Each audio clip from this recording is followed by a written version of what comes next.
everyone, welcome back to my 2-minute talk session. So today's discussion is trading on equity, or this is called as financial leverage. So trading on equity is basically when a company uses its fixed source of finance like preference shares or debentures to increase its earnings. Ma'am कुछ समझ में नहीं आया, date को बढ़ाकर हम earning बढ़ा सकते हैं?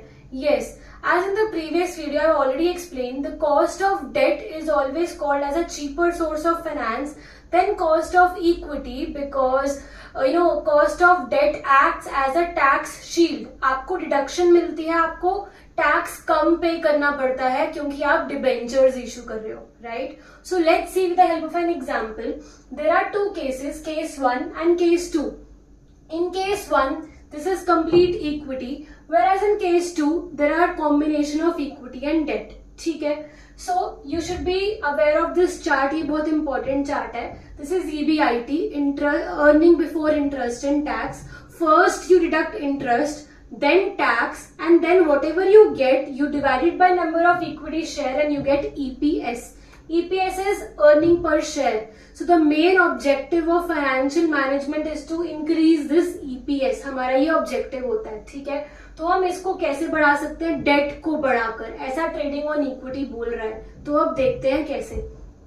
तो in case 1, this is complete equity, right? So there will be no interest क्योंकि हमने डिवेंचर्स तो किया ही नहीं.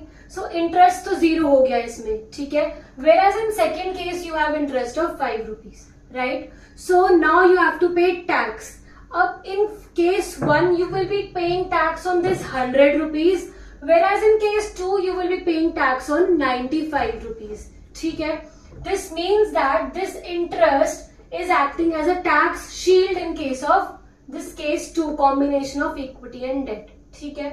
So now this becomes your E18 case 1 and this becomes your E18 case 2. Now you divide it by number of equity shares.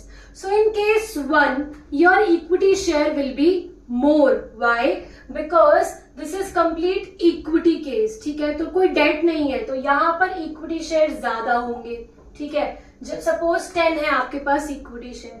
You divide this by number of equity share and you get EPS. So in suppose, and this is just an example, this is 9 rupees in case 1.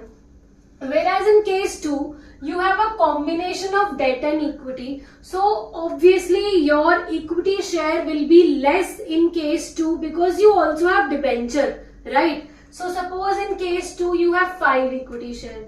तो यहाँ पर EPS ज्यादा आएगा, यहाँ पर EPS कम आएगा, right? क्यों? Because EPS is telling you an idea of earning per share. हर एक शेयर होल्डर की कितनी अर्निंग है.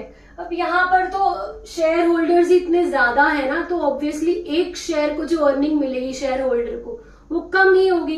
Where in second case shareholders कम है, ठीक है? Plus in second case this is also acting, interest on debt is also acting as a tax shield. समझ में आई?